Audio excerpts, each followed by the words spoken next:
Hey guys, I want to show you a Super Mario Easter egg that you can find in Borderlands 3. There is a legendary pistol that has been themed after the gameplay in Super Mario. And shout out to Hunter Riders, he messaged me about this. He was farming one of the bosses and picked it up, and he noticed the way that it shot, sounded, and then the title of the gun. Yeah, definitely all referencing Super Mario.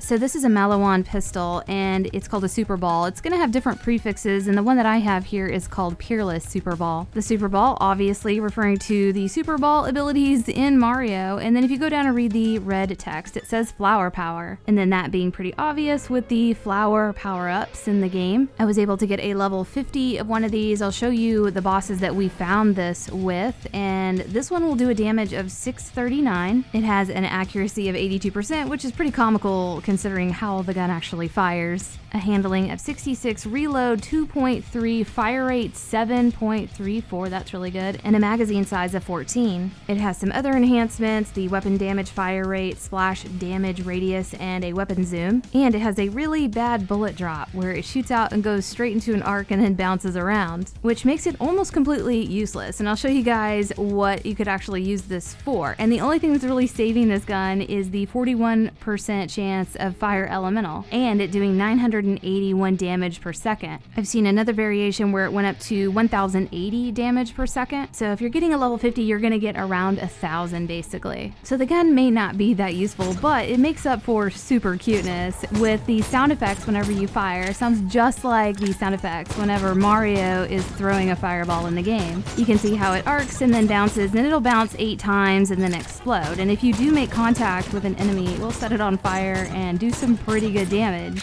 And here's some footage from Super Mario. You can see he's going after the flower right there. That's the flower power. And when he gets the fire flower, he'll be throwing the fireballs just like you see in Borderlands 3. So because the bullet drop is so bad, the best way to use this is to get up on an enemy and just blast him before it gets a chance to drop to the ground. And obviously it being a fire elemental and doing a lot of fire damage, it's going to be handy in areas where you have human enemies. I definitely wouldn't be using this as my primary because it's incredibly difficult to aim. And right here I'm on Mayhem level 3, so all the enemies are my level but a whole lot harder to kill. And you can see how high in the sky I have to aim just to land shots on that Goliath. The gun was doing a really good job with damage over time with the fire elemental, and it was actually pretty useful in Fight for Your Life.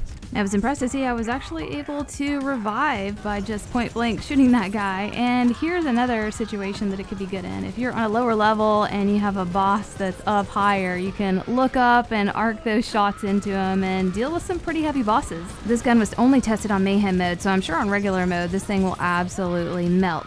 And as far as where you might be able to get one of these, well, it looks like pretty much all the weapons drop everywhere, but where we got them, and spoiler alert, if you guys haven't made it to the end of the game, stop the video now. But the bosses that we got it from were Troy at the very end, the creature boss Chupa on the map Athenas, and then I just made a video about this loot midget or hoarder Tink. He is in the Jacobs Estates area. He drops a lot of good stuff. But I hope you guys enjoyed this, and we'll see you next video. Hey, where are we going after this? I don't know about you, but I could murder some sushi right now.